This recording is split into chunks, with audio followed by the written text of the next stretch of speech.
Olá pessoal, é um prazer ter vocês em nosso SATcast, o podcast sobre sistemas agrícolas tradicionais. Meu nome é Fábio Freitas e nesse espaço vamos tratar sobre diversos assuntos que envolvem populações tradicionais, procurando trazer para o programa vozes dessas populações. Esse programa tem o apoio da Embrapa, do Ministério da Agricultura e Pecuária, o MAPA, e do Ministério do Desenvolvimento Agrário e Agricultura Familiar, o MDA. Meu nome é Moacir Haberroth, sou formado em Ciências Biológicas, em graduação, mestrado em Antropologia, doutorado em Saúde Pública e, recentemente, graduação em Fisioterapia. E minha trajetória com povos indígenas iniciou em 1993, com o povo Caingangue, em Santa Catarina, terra indígena Chapecó. E em 97 eu fui trabalhar no Acre, na Comissão Pró-Indígenas. E desde 2007 estou trabalhando na Embrapa. Comecei na Embrapa Acre e atualmente na Embrapa Alimentos e Territórios há 4 anos e meio. E, bom, fazendo uma comparação aí entre os povos, né, existe uma diferença bastante grande no contexto ambiental e cultural da região sul do Brasil, com a região norte e agora com a região nordeste. Na região sul, nós temos grandes populações em pequenos territórios já bem degradados, desmatados, com pouca floresta, com pouca reserva florestal e muito próximo de cidades, de centros urbanos. Quando a gente vai para a região norte, especialmente Rondônia, Acre, Amazonas, Pará, Amapá, você tem ainda, e a gente espera que continue assim, né, populações relativamente pequenas em territórios relativamente grandes, se a gente comparar com os territórios indígenas do sul e sudeste do Brasil. E, bom, eu trabalhei mais no Acre, são aproximadamente 15 etnias, e sempre com essa abordagem da etnobotânica, embora coordenando projetos que envolvem diversas áreas de cultivo, de produção de alimentos, mas sempre focado na segurança e soberania alimentar dos povos indígenas. Na minha área especificamente, com plantas medicinais. E a minha vinda para o Nordeste em 2021, inicialmente para trabalhar com apicultura e meliponicultura com povos indígenas aqui do Nordeste, mais especificamente em Alagoas e Sergipe. E a gente vê aqui no Nordeste já uma outra diferença, um território com um ambiente totalmente, outro bioma, né, totalmente diferente, e a maioria numa região árida ou semiárida, né, é considerado, ou agreste, com territórios também pequenos e com uma história de colonização muito mais antiga, né? A gente tem aqui os primeiros contatos com os invasores europeus portugueses, né, e depois holandeses também, já desde 1500 e 1600. Então existe aí uma história bem mais longa com esse contato. Então, populações que sofreram uma dinâmica cultural muito forte em função desse processo de colonização, e hoje ainda alguns grupos reivindicando a sua etnia indígena, a sua identidade indígena, mas desprovidos de um território que consiga sustentar essa identidade indígena dentro dos seus costumes, das suas tradições, que estão em recuperação, né? Então a gente vê vários povos sofrendo fusões e separações ao longo do tempo, e novos etnônimos surgindo, e ainda grupos atualmente reivindicando a sua identidade indígena. E aí nós estamos aqui numa unidade da Embrapa que trabalha, tem um foco nos alimentos diferenciados, com foco também em turismo, gastronomia, mas quando a gente trata de povos indígenas e outros povos tradicionais, a gente tem focado na segurança e soberania alimentar. Então, buscando a recuperação de espécies e variedades tradicionais e modos de cultivo que garanta a produção de alimentos, mas que também consiga respeitar as suas tradições culturais. Perfeito. Essa notícia estava comentando ali antes de começar, né? Até a questão da distância, lá no Acre, por exemplo, realmente você falou, tem locais que vocês vão 3 dias de barco, né? É bem isolado. Tem uma logística, né, para chegar nas terras indígenas bastante diferente, né? Aqui no Nordeste, a gente está aqui em Maceió, a unidade da Embrapa aqui em Maceió. Eu tenho um trabalho na terra indígena Tinguibotó, que fica no município de Feira Grande, pertinho de Arapiraca, que é no Agreste alagoano. A gente pega o veículo aqui, vai para uma rodovia relativamente boa, aqui em Alagoas, as rodovias em geral são boas. Em 2 horas e meia no máximo eu estou na aldeia, né? Então dá para ir e voltar no mesmo dia se eu quiser. Na terra indígena Caxinauá, Nova Olinda, por exemplo, a gente teve 2 projetos executados no rio Envira, que é um afluente do rio Juruá. As primeiras viagens que eu fiz em 2011 e 2012, ainda não tinha acesso por rodovia o ano inteiro, né? Então tinha uma parte do ano, na época de chuva, que você tinha que ir de avião. Então só a partir de 2012 que começou a ter acesso por terra o ano inteiro. E alguns anos, dependendo da situação da estrada, também bem prejudicado. Mas aí, de Rio Branco a Feijó, que é a cidade onde a gente parte para a terra indígena, são no mínimo 4 horas de estrada, 4 a 10 horas, dependendo da situação da estrada. Aí lá pega um barco, que na época de chuva, que o rio está cheio, você leva com um barco chamado Batelão, que é um barco relativamente grande, que tem uma capacidade um pouco maior de carga. A gente chega em 3 dias, 3 ou 4 dias para chegar na terra indígena Caxinauá, Nova Olinda. Mas no primeiro projeto, era nas terras indígenas do povo Culina, que é mais acima, eu chegava a levar 7 ou 8 dias para chegar na última aldeia, que já é bem próximo à região dos indígenas isolados, né? Então, e aí só podia ir na época de chuva, porque tem que ser com barco grande. E na época de verão, na terra indígena Caxinauá de Nova Olinda, que é metade desse caminho, aí você tem que ir com um barco pequeno, que é um barco de motor de rabeta, levando pouca carga, e você faz em 1 dia e meio de Feijó até a terra indígena, pelo rio. Às vezes mais tempo, né? Dependendo, tem época que o rio está muito seco, então você pode levar 3, 4 dias, mesmo com barco pequeno. Então você vê essa diferença de acesso à terra indígena muito grande. E há também as condições de estrutura na aldeia, né? A maioria das terras indígenas na região da Amazônia, você não tem uma estrutura sanitária, de abastecimento de água, assim, que garanta uma sanidade, né? Tanto de abastecimento de água potável, água para fazer a comida, como também de estrutura sanitária, de banheiros, que garanta o mínimo assim, de estrutura. Então, é o mato, né? A maior parte do tempo é usar o mato, pegar água da cacimba, você tem que ferver, usar cloro, né? E enquanto que na região nordeste aqui, apesar das dificuldades que as comunidades possuem, você tem ainda um acesso fácil, né, relativamente fácil até as aldeias. E tem água encanada, a maioria delas, né, tem casas com uma estrutura de banheiro, com água abastecida, energia elétrica, né? E, por exemplo, lá nas aldeias lá do Acre, a maioria, a energia elétrica é com motor de gerador de energia elétrica, combustível, né? Que geralmente você tem que levar o motor ou levar o combustível para abastecer os motores que ele já tem lá. E aqui você tem a energia chegando nas aldeias, né? Embora as dificuldades sejam outras, né? Em termos culturais, assim, a gente vê que já existe uma interferência bem maior na região nordeste por causa do tempo, né, de colonização, né?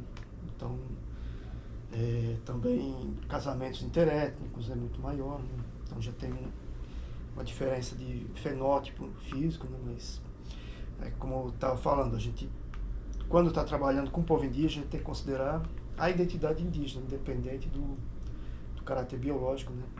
Desde que tenha uma origem histórica e cultural comum, então está caracterizado como povo indígena.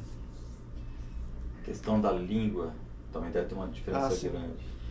Eu trabalhei com o povo Caingangue, inicialmente no meu mestrado lá em Santa Catarina, que isso já nos anos 90, então comecei em 93 até 97, quando eu terminei o mestrado, mas a pesquisa de campo eu terminei em 94.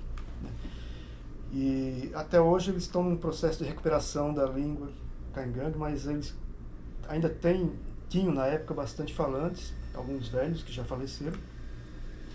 Então eu aprendi um pouco da língua Caingangue na época, que é uma língua bem nasal, muito mais difícil de comunicar, mas todo mundo falava português, fala até hoje. Né? Quando eu fui para o meu doutorado com o povo Uari, em Rondônia, no município de Guajará-Mirim, que já é fronteira com Bolívia, aí nem todos falam português, mas a grande maioria fala, porque já é um contato dos anos 50, 60. Então também tive que aprender a língua, porque nas entrevistas, principalmente com mulheres e com idosos, você tem que ter um mínimo de compreensão e de conseguir falar algumas palavras na língua nativa, no caso a língua Uari. No Acre, onde eu fiquei mais tempo trabalhando, pela Universidade Federal do Acre e depois mais tempo pela Embrapa e também pela Comissão Proíndio do Acre, ainda de 97 a 2000, você tem uma diversidade de etnias, de povos ali, com diferentes graus de uso da linguagem, da língua nativa e do português. Então eu trabalhei, por exemplo, com o povo Colina, também chamado de Madirá, onde poucas pessoas falam minimamente português. Assim, mais professores, um agente de saúde, principalmente alguns homens, né? Mas a maioria das mulheres não fala português. Então foi onde eu tive que aprender muito mais a língua nativa, a língua Colina, Madirá, porque em algumas situações você vai visitar uma casa que só tem mulheres ou só tem pessoas que falam a língua deles. Então você tem que saber ali o mínimo para se comunicar. E também na hora de coleta dos dados, né? Você está fazendo uma entrevista, mesmo que você tenha um intérprete, você tem que saber minimamente como escrever. Então, a maioria dos idiomas indígenas hoje tem uma gramática, né, que foram criadas. Então você tem que estudar essa gramática, saber como que escreve na língua, para você escrever o nome das plantas, o nome dos bichos, nessa parte de pesquisa etnobiológica, né? A gente trabalha muito isso, nomenclatura, classificação, as categorias etnotaxonômicas, né, das plantas, dos animais. Então você tem que saber como escrever. Então eu estou fazendo uma entrevista, a pessoa me fala o nome na língua nativa, porque a maioria das plantas medicinais, por exemplo, que eu pesquisei, com Colina não tinha nome em português, é nome na língua Colina. Então eu tenho que saber escrever. E aí saber perguntar, saber minimamente perguntar as perguntas básicas na língua nativa e também entender o que eles estão falando. Para você também não ficar tão dependente de um intérprete, porque quando a gente está trabalhando com intérprete tem muito aquele viés, né? Você faz a pergunta, o intérprete vai fazer a pergunta do jeito dele para a pessoa vai responder para o intérprete na língua nativa, o intérprete vai responder para mim. Então nesse caminho de ida e volta tem muito viés e às vezes o que o intérprete está me respondendo não é exatamente o que a pessoa entendeu da minha pergunta e nem mesmo o que a pessoa respondeu. Às vezes até a pergunta que eu estou fazendo o intérprete faz de outra maneira. Então tem muito problema. Então quando você tem um domínio, mesmo que seja pouco, né, da língua nativa, isso facilita bastante. E muitas vezes eles são mais prolixos, né? Às vezes a resposta é longa, o intérprete às vezes responde só assim, só faz a tradução de uma parte, fica uma parte sem. Você faz a pergunta ali, Aí a pessoa responde 5 minutos falando, ali comunicando com o intérprete. Aí o intérprete responde uma palavra, uma frase. Aí você assim, é óbvio que ele não está me dizendo que a pessoa me falou na sua, assim, integralmente que a pessoa respondeu, né? E aí tem essa diferença com a região Nordeste, né? Comparando, né? Porque aqui na região Nordeste a maioria das etnias indígenas perderam ao longo desses séculos, né, a língua nativa. Então você tem, por exemplo, Funiô, que mantém a língua, e alguns povos mantêm um pouco da língua nativa, mas a maioria, hoje, inclusive os cantos, os rituais são feitos em português, porque perderam. Perderam por um processo agressivo, né, opressivo, né, da colonização. Muitos casos proibidos de falar a língua nativa, isso aconteceu muito, né? Então hoje, mesmo esses que perderam o uso da língua nativa, estão em busca de recuperar, né? Tem vários casos aí de povos, lá no Acre mesmo, né? Alguns povos indígenas que, por exemplo, Yawanawá, que tinha perdido muito das línguas, hoje está se recuperando bastante, praticamente todos os jovens, né, estão se comunicando na língua nativa, né, na língua Yawanawá. Um exemplo, assim, né? Mas ainda tem muito risco, assim, de vários povos perderem em função desse contato constante, né? E necessidade até de dominar o português para se comunicar nos fóruns, né, de discussão, resolver os seus negócios na cidade. Então tem esse problema também. A questão de documentação, de associação que eles têm, né? Hoje em dia os jovens normalmente têm que saber pelo menos português. Né? Tem aí essa diferença também das lideranças antigas, né? Que eu acho que lá no Xingu que você trabalha deve ser mais ou menos assim. Você tem lideranças antigas, que são aquelas que dominam mais a cultura tradicional, a língua, o idioma deles, mas que não tem muita interlocução fora das aldeias, né? No mundo do não indígena. E você tem assim um surgimento de muitas lideranças jovens, na maioria dos povos indígenas do Brasil, lideranças jovens que estão se organizando em associações, participando dos fóruns de discussão de políticas públicas, participando de reuniões dos fóruns do governo federal, em reuniões fora do Brasil, na ONU, na OEA, na FAO, então participando como representantes de organizações indígenas locais ou nacionais do Brasil, fora do Brasil.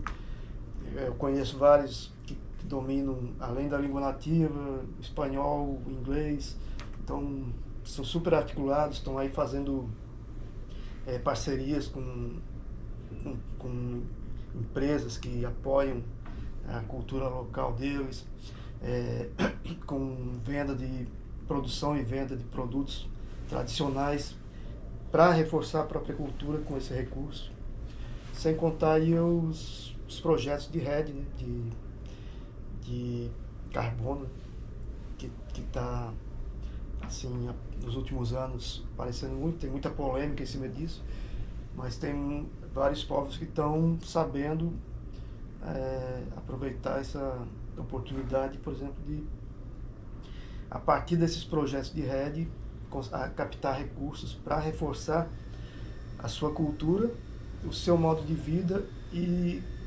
reforçar o seu modo de vida que continue conservando, né, o meio ambiente, a floresta onde eles vivem, e que tem uma relação muito próxima com a própria cultura, né? Às vezes, algumas culturas têm uma interdependência muito grande com o meio ambiente.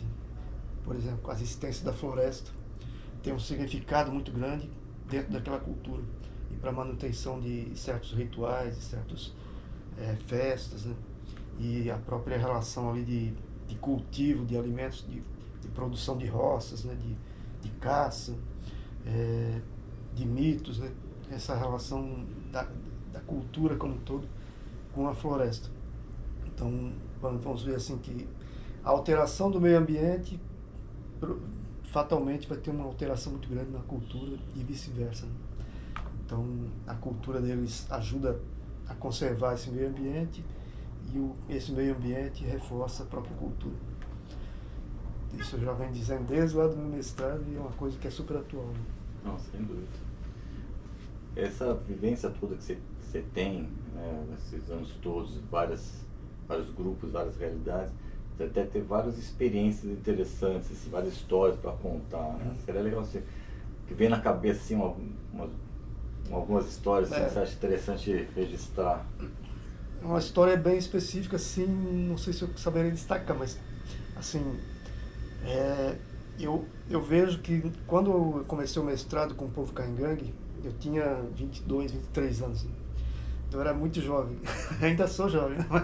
Mas era tipo, começando a vida acadêmica, praticamente, indo para uma terra indígena que, apesar de estar lá num ambiente próximo, relativamente próximo de cidades, mas que tem uma cultura assim, muito forte ainda da história deles como um povo indígena que foi massacrado, que perdeu território.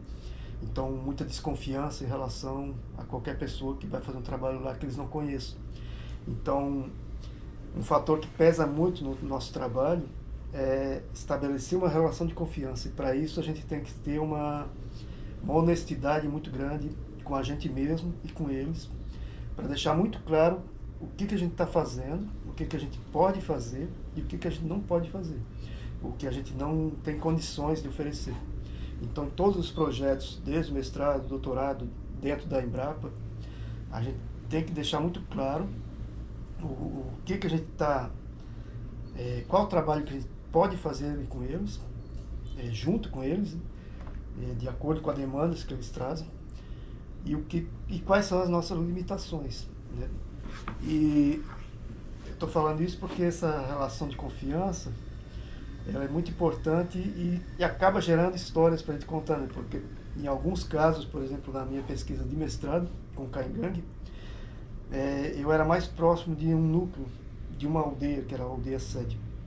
Mas aí eu tinha que ir buscar as curandeiras, os especialistas em cura, né? Os cuiã, né? Que são os xamãs, né?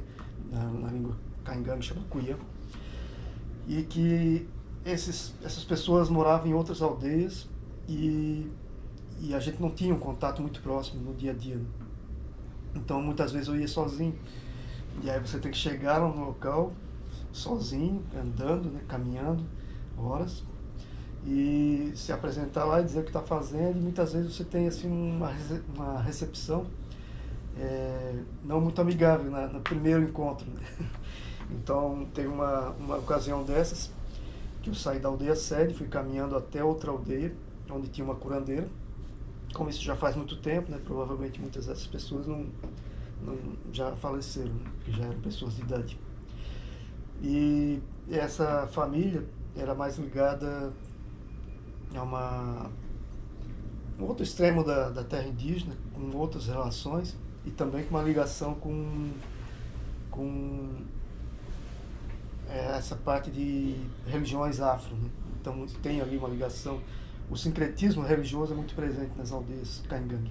Né? Então tem ali elementos do catolicismo e religiões de origem afro, questões de personagens messiânicos, né, como João Maria, da época da Guerra do Contestado. E aí nessa casa eu fui lá para conhecer, para fazer entrevista com a curandeira. E aí eu cheguei lá e fiquei lá conversando tal, e não acontecia nada, né? E aí até que ela de repente ela saiu, foi pro quarto, ela incorporava lá um espírito. E quando ela voltou do quarto, com outra roupa, ela já voltou como se fosse outra pessoa, né? Assim, incorporando o espírito, outra personagem. E aí começou a atender as pessoas, e aí me chamou, né? Só que aí aí você fica naquela dúvida, você está indo ali como pesquisador, está indo como um cliente, né, que vai ser um paciente, né, que vai ser atendido. Aí ela perguntou assim: o que você veio fazer aqui? Aí eu novinho, 23 anos, 24 anos, tá aí, tímido. Aí fui explicar, né, que eu estou fazendo uma pesquisa e tal, com plantas medicinais. Pesquisa é coisa de peixe. Aí, assim, se fechou totalmente, não falou nada do que eu queria. Aí, assim, eu saí, mas de qualquer forma, não consegui nenhuma informação exatamente de planta e nem esperava obter naquele momento ali. Mas aí você tem que ter a capacidade de perceber o momento que você está vivendo ali, né? Porque mesmo que você não tenha ali uma entrevista com dados, com informações sobre as plantas, que isso dificilmente você vai conseguir no primeiro encontro, mas você está vivenciando ali o ritual de cura, né? Dentro daquele contexto indígena, com todo aquele sincretismo religioso que está presente ali, com as pessoas que estão sendo atendidas, que são indígenas e não indígenas, que vão lá também.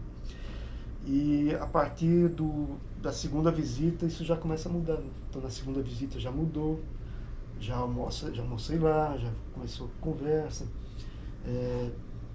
e aí já começa a acontecer uma conversa mais amena. Mas nem sempre a gente consegue, né? Outra ocasião, eu tinha marcado uma entrevista com o Cuiã, que é um xamã, né, mais tradicional, né? Aí chegou o dia, eu saí de manhã cedo, indo para casa dele. Quando eu estava chegando na casa dele, ele estava vindo de volta com uma trouxinha nas costas. Aí me encontrou, e aí ele me encontrou e perguntou: "E eu, tá indo para onde?" Aí você, ó, tô indo na sua casa, né, que ele marcou. Aí ele, tá, aí voltou comigo, fizemos lá conversa, entrevista, mas assim você não tem, é uma coisa que é muito presente também nesses trabalhos com comunidades indígenas, é essa diferença do tempo. O tempo para eles é diferente, é outra dimensão, né? E esse negócio de marcar horário, marcar dia, também é muito diferente, não existe, né? Assim, do jeito que a gente, uma agenda, como a gente faz, né? Agendei uma reunião e tal dia, tal hora eu vou estar lá naquela reunião. Então você tem que também ter essa percepção que as coisas vão acontecer no tempo deles, na dinâmica deles, e você tem que considerar também que você está dentro do território deles, ali no contexto cultural deles. Então você tem que seguir o padrão local, né? E essa é uma percepção, é outro fator importante, né? Além de você estabelecer uma relação de confiança muito forte, e você só estabelece isso sendo muito claro o que você está fazendo, o que você pode e o que você não pode fazer, e também seguindo nesses padrões de tempo, de tempo de conversa, por exemplo, né?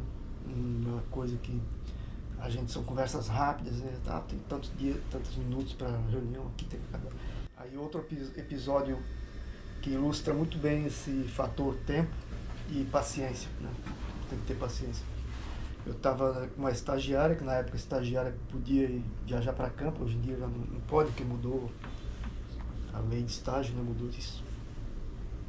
Então, na primeira viagem de campo na terra indígena, nas 3 terras indígenas do povo Kulina, no Rio Envira, lá no Acre, a gente levou uma semana para chegar lá, e aí ia descendo de aldeia em aldeia, né? Ficava mais ou menos 3 dias em cada aldeia. E aí, um dia a gente estava numa dessas aldeias e a gente queria fazer um trabalho de turnê guiada na floresta com um especialista de plantas medicinais, um Zopineré na língua culina, né, que é o xamã. E a gente levantou e tinha saído. Foi caçar, foi pro roçado, ninguém sabia. E aí, vamos fazer o quê? Vamos ficar esperando. Aí a estagiária ali, pô, mas e agora? Vamos fazer o quê? Vamos perder meio-dia aqui? Não tem o que fazer. A gente vai ficar aqui esperando, uma hora vai acontecer alguma coisa. Aí a gente estava lá na casa, cheio de criança, daqui a pouco as crianças começaram a trazer planta pra gente.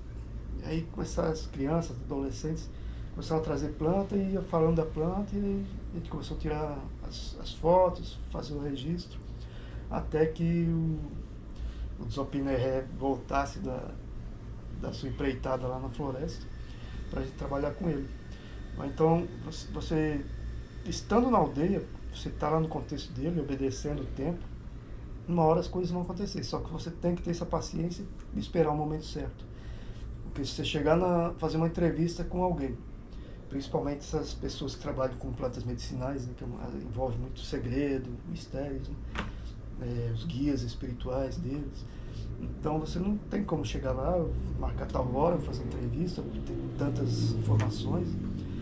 É muito aquela coisa de trabalhar com entrevista aberta, né?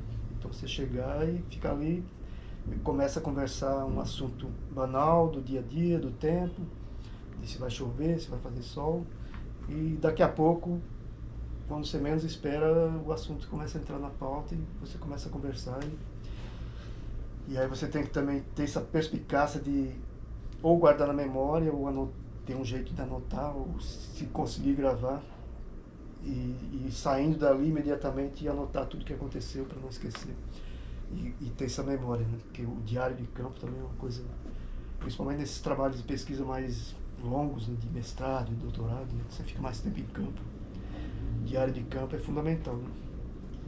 Aí, essa questão do tempo, oportunidade, que você estava falando, muitas vezes você chega para fazer uma determinada coisa, mas de repente, se você tá com a cabeça bem aberta, às vezes surge uma coisa que você não estava nem pensando, daqui a pouco você deriva para aquilo lá e às vezes acaba ficando até mais importante do que você foi fazer originalmente. É o que a gente chama de guia êmico. A gente seguir uma entrevista semi-estruturada ou entrevista aberta com guia êmico, ou seja, você fazer as suas perguntas, os seus questionamentos, as suas colocações a partir do que a pessoa te responder, né? Então eu faço ali, levanto uma questão, geralmente uma questão aberta, né? Não pode nem ser uma questão muito direta, e começo a conversar ali sobre uma planta e tal, mas sem uma pergunta muito direta. A pessoa começa a falar daquilo e fala uma informação lá que aí você pega o gancho ali e joga outra pergunta em cima, e isso vai te orientando na sua entrevista, e acontece esse tipo de coisa, né? Você vai para o seu trabalho com uma meta, um roteiro mais ou menos na sua cabeça, mas no decorrer da conversa, ou se você está fazendo uma caminhada na floresta, né, que seria o turnê guiado, né, que a gente chama, vai depender muito do que acontecer ali naquele caminho. Eu posso ir ali seguindo um caminho e vai depender do que o informante, a pessoa ali com quem você está trabalhando, mostrar, né? E dependendo da planta que aparecer ali no caminho. Então, por exemplo, com o povo colina, às vezes eu ia para a mata com eles e às vezes numa manhã inteira, uma tarde inteira, você não consegue andar 50 metros, 100 metros, porque é o tempo todo cheio de plantas, e onde eles vão observando, aí mostra a planta, vai falar daquela planta, vai contar a história, você vai anotar o nome, vai anotar as finalidades, os usos, os significados daquelas plantas, vai tirar uma foto, aí vai, se der para fazer coleta, fazer uma coleta, botar no jornal, vai botar na mochila, vai fazer, se tiver um GPS, vai marcar o ponto de GPS, tudo isso para uma planta que a pessoa te mostrou. Aí você guarda todo o equipamento para continuar a caminhada, o cara anda 5 metros e mostra essa planta. Então, é uma coisa que é cansativo, e você consegue andar assim, o caminho às vezes é muito curto, porque tem muita informação em pouco espaço de floresta, né? Porque principalmente na Amazônia, que você tem uma alta diversidade de espécies na floresta.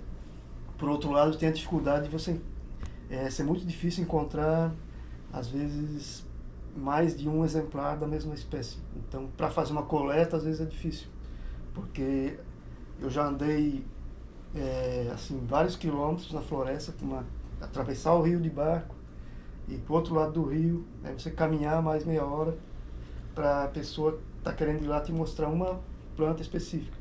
Aí você chega lá, é uma plantinha desse tamanhozinho, que só tem um exemplar. Você não tem como coletar essa planta. Então, o máximo que você pode fazer é tirar uma boa foto, anotar as informações e voltar, porque você vai coletar o único exemplar que você levou maior tempão e andou 1 quilômetro para ver. com risco de perder, daí não achar mais ali E perto. essa diferença, por exemplo, aqui da Mata Atlântica, né, que vem desde a região sul até no Nordeste, né, que você tem uma diversidade também, mas você tem mais facilidade de encontrar exemplares da mesma espécie. E também as plantas são mais, eu acho que você vendo, se comparando Mata Atlântica com, que é onde eu estudei mais e agora voltei para ela, né, só que na região Nordeste, as plantas são mais diversas na sua morfologia, né, nas suas formas. Né. Na Amazônia, você entra na floresta, as espécies são muito parecidas. Né.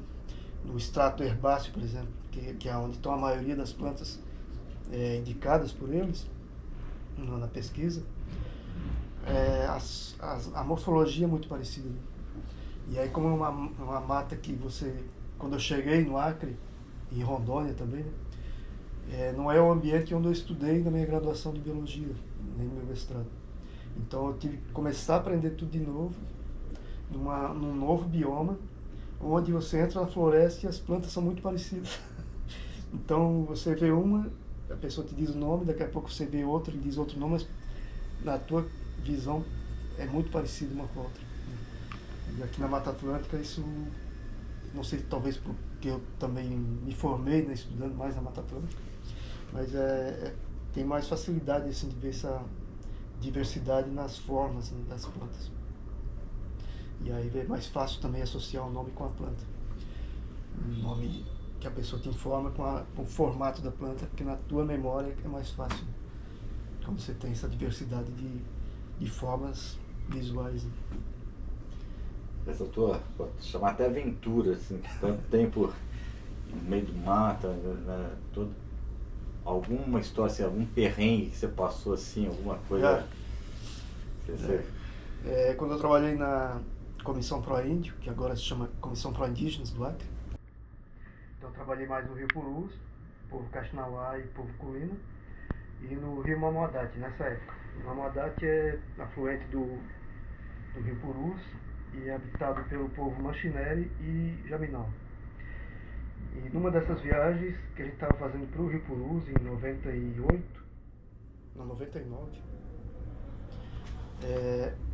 estava eu e o enfermeiro, né, porque a gente trabalhava no setor de saúde, a gente fazia formação dos agentes indígenas de saúde, e daí isso em Rio Branco, no Centro de Formação dos Povos da Floresta, os indígenas ficavam lá durante 30, 40 dias em curso, e depois a gente ia para as aldeias fazer o acompanhamento, o assessoramento e trabalhos de saúde na terra indígena. E a gente estava iniciando, a gente fez a viagem do município de Santa Madureira até Manoel Urbano, foram uns 2, 3 dias de barquinho pequeno, né, do próprio Caxinauá, do agente de saúde. No município de Manoel Urbano, a gente fez uma parada e a partir dali já seria direto para a terra indígena. No momento que a gente foi sair do porto de Manoel Urbano, que o Rio Purus cheio, uma correnteza forte, e a gente saiu, embarcou, eram eu, o agente de saúde, o cunhado dele, a esposa dele, mais 2 crianças. E o enfermeiro da equipe. A hora que a gente saiu, ligou o motor, saiu do porto, aí o motor estancou. Aí a correnteza veio trazendo o nosso barco, que era pequeno, e abaixo tinha uma balsa, né, de combustível, que servia também de porto. E aí o nosso barco pegou aqui na plataforma e afundou na hora. Aí foi um desespero, né, porque a gente só deu tempo de, no meu caso, né, eles agarraram na balsa e o povo que estava em cima começou a puxar. Aí o agente de saúde, que hoje já é falecido, e o menino dele, mais o outro cunhado dele, passou por baixo e foi embora. O rio levou. Aí os barcos saíram correndo atrás, as canoas, né?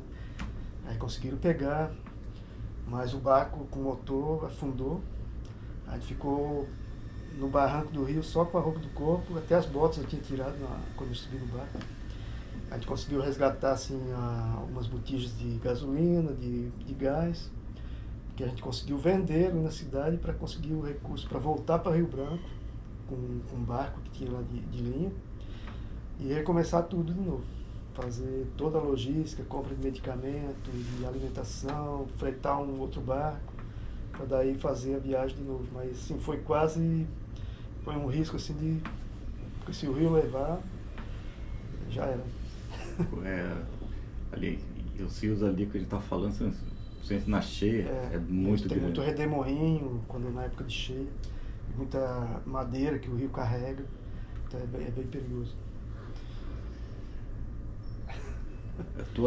Assim, com essa experiência tua, assim, qual que é a tua perspectiva? Tem muitas comunidades disso mesmo, que a gente estava comentando, né, que a gente começou a trabalhar para agora, já a própria, cada cultura já mudou muita coisa também, a questão dos jovens, né?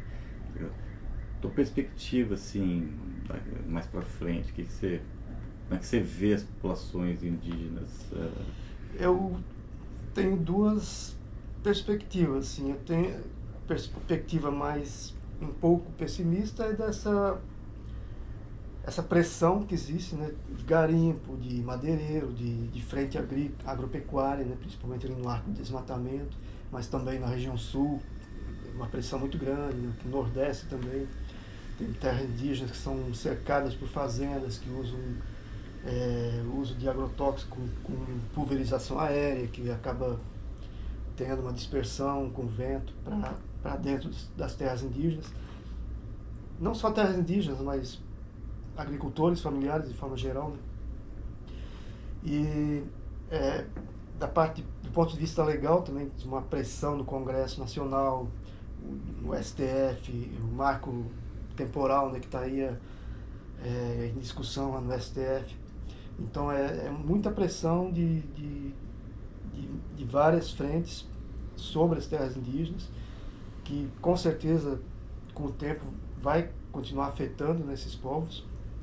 E aí você tem populações indígenas bastante jovens, em crescimento, uma taxa de crescimento geralmente acima da taxa da população geral do país, com território reduzido e sem perspectiva de crescer. Então, você tem um território demarcado que não cresce, com uma população jovem e em crescimento lá dentro, tendo que buscar perspectivas de sobrevivência e de manutenção da sua cultura nesse território fechado, reduzido e normalmente cercado por grandes produções agropecuárias, fazendas, mineração e outros tipos de pressões legais, né? Por outro lado, a gente vê muita força nesse movimento indígena da juventude, né? Você vê aí os acampamentos Terra Livre, né, os ATL, que acontecem nos meses de abril em Brasília, muitas lideranças novas ocupando funções importantes no Ministério dos Povos Indígenas, na FUNAI, em outros órgãos, as próprias organizações locais e nacionais indígenas ganhando cada vez mais força, com essas lideranças jovens buscando participar desses fóruns de discussão nacionais, internacionais. Então, o movimento indígena está ganhando uma repercussão muito grande a partir dos próprios indígenas, né? Então, isso, você vê aí diversas terras indígenas que eu conheço, que esses movimentos dessas lideranças, com parcerias, com projetos próprios, estão buscando fortalecer sua própria cultura e conservar o seu território, inclusive buscando ampliar os seus territórios a partir dessa luta da juventude, com participação dos mais velhos também, mas muito levados por essa frente jovem de nova geração, né, que está dominando também essas tecnologias de mídias sociais, que está, ao mesmo tempo que está adotando tecnologias que são, de certa forma, ressignificadas dentro da sua terra indígena, mas também, por esse meio, buscando fortalecer a própria cultura.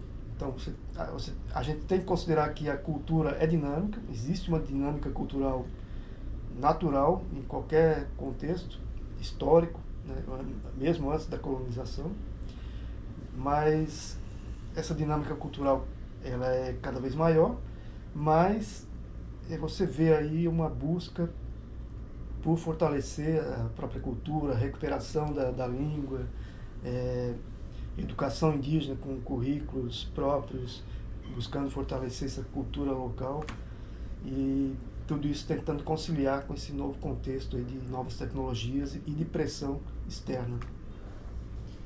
Quando a gente fala muito em cultura, né, a gente está lidando com diferentes culturas, crianças muito dinâmicas, assim, mas muito diferente muitas vezes da nossa, né? Muitas vezes a gente acaba vendo coisas que a gente nem sabia que tinham, características, pensamentos e tal.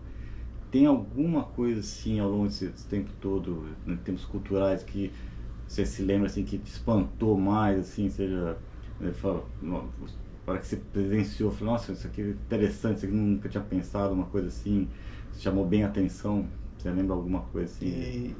De manifestação cultural tradicional? Alguma assim? coisa, alguma conhecimento que a pessoa te passou, alguma ideia, assim, falando, nossa, isso aqui nunca tinha... Né? Tem muitas conversas em várias aldeias com povos diferentes que tem esses insights, né? E não só coisas que a gente não imaginava, mas coisas que a gente começa a imaginar a partir daquela conversa, né?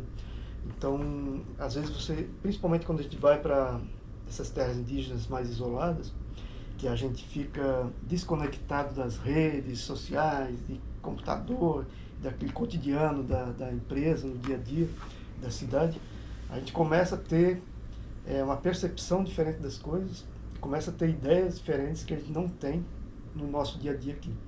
E à medida que a gente está lá convivendo com eles, participando de rituais, indo para as roças, fazendo os estudos, andando no meio da floresta, cantando na língua, tentando aprender a língua e conversando com eles, é natural assim que essas coisas aconteçam. A gente tem novas ideias, surgem novas insights, né, nova compreensão de mundo.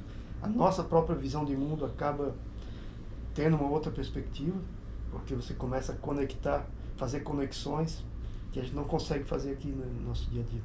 E tudo isso, e às vezes tem vários personagens nessas aldeias que te transmite assim uma visão de mundo totalmente diferente, né?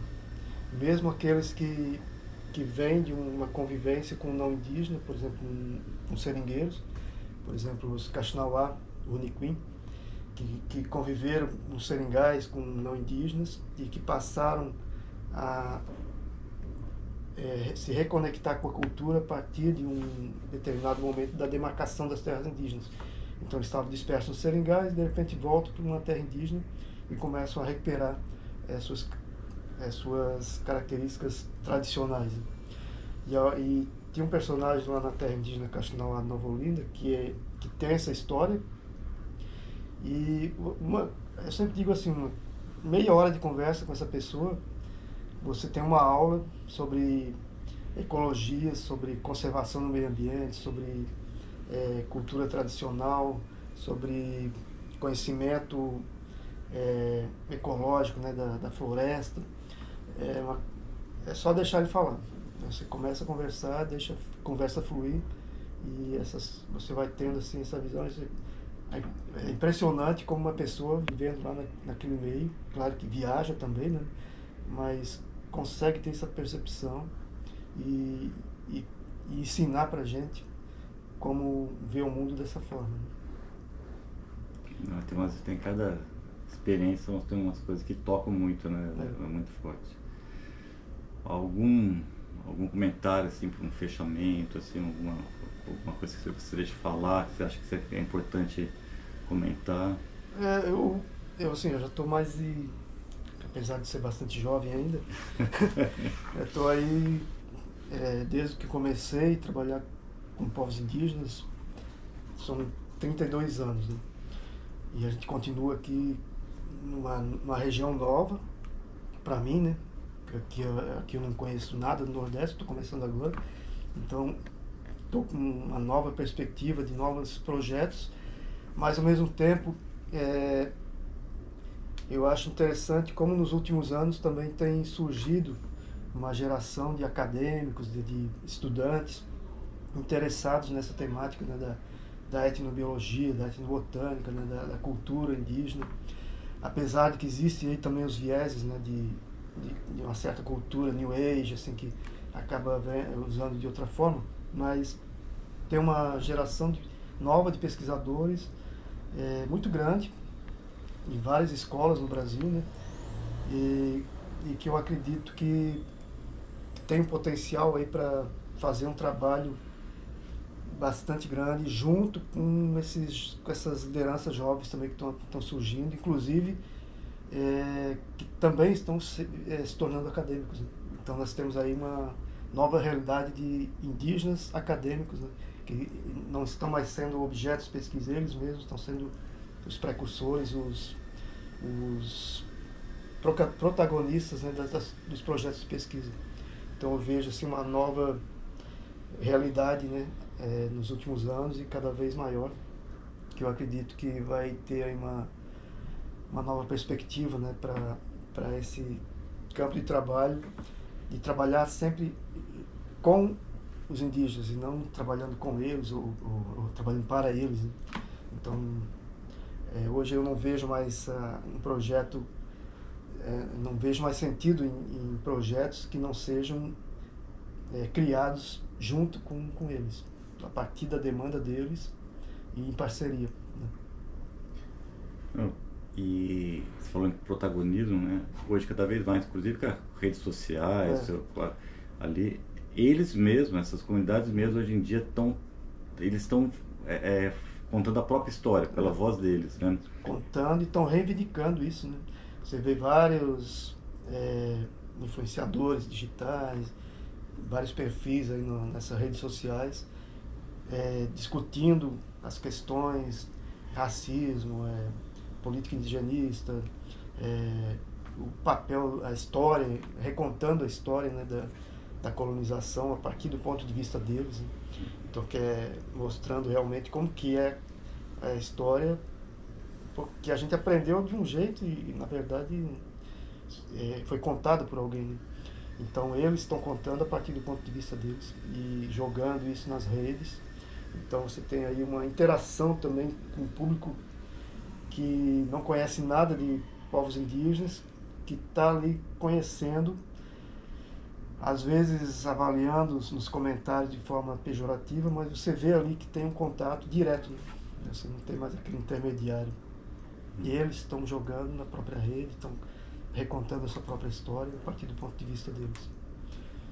E registrando algumas tradições deles também, que muitas vezes você contou, né, ali, às vezes pelo não domínio da língua, ou questão de gênero, então a gente às vezes não consegue, né, aprofundar algumas questões, né, porque a gente é estrangeiro, por mais que você tenha uma amizade, por mais que você tenha interação, você continua sendo um estrangeiro ali, né, mais sua aceitação ou menos aceitação, mas você está ali. Agora, alguém que nasceu ali, da própria do povo, ele tem uma facilidade, às vezes, de registrar algumas coisas que a gente nunca conseguiria. Então, tem acesso aos mais velhos, ali, faz parte da família. Então, aquelas histórias que até pouco tempo eram só orais, né? Ou a gente conseguia de fora registrar alguma coisa mais oficial, hoje eles estão de dentro, eles estão registrando. Tem as manifestações artísticas também. Você tem, por exemplo, o Iban Kaxinawá, o Niquim, lá do Acre. O cara está produzindo arte de alto padrão, assim, baseado na cultura deles, na visão de mundo, com a influência também do uso da ayahuasca, e fazendo exposição em galerias, em museus, pessoas escrevendo livros, né? Você tem grandes escritores indígenas publicando livros, filósofos, né? E cada vez mais está aparecendo, né? E aí tem também essa geração de acadêmicos, né? Estão se formando em biologia, em medicina, em vários cursos aí, antropologia, fazendo mestrado, fazendo doutorado, né? Então estão se tornando colegas da academia, né? Então, e aí vão fazer a pesquisa dentro do território que é deles. Então, o acesso à informação, a forma de avaliar, tudo é diferente, porque a visão já nasce diferente. De mundo já é própria. Perfeito. Agradeço muito você, muito legal. Dá pra gente continuar aqui, a conversa dá muito. Ficar vários dias. Muita coisa. Tem muita história. Muita história. Se pegar só os diários de campo que eu tenho guardado, já dá um bocado de história. Alguma ideia de fazer um livro alguma vez, juntando? Tem ideia. Eu tenho mais diário de campo lá do início, né, do mestrado, doutorado, que era um trabalho mais tempo nas aldeias, né? Hoje em dia eu não faço tanto diário de campo, porque as viagens de campo são muito rápidas, né? São poucos dias, ou às vezes vai um dia, volta no outro. Mas a ideia é registrar isso, quer dizer, escrever em formato de livro, assim como uma certa memória, né? Colocando ali essa história, né? Ainda tem que avaliar melhor como seria, né? Que seria contando histórias, seria avaliando o trabalho ao longo do tempo, um trabalho acadêmico, ou destacando esses episódios mais chamativos dentro do trabalho de campo. Mas tem essa ideia, né, de fazer isso. Vou ficar guardando o livro. Eu também. O meu e o teu, né? Beleza, pessoal. Obrigado mesmo, cara. Valeu.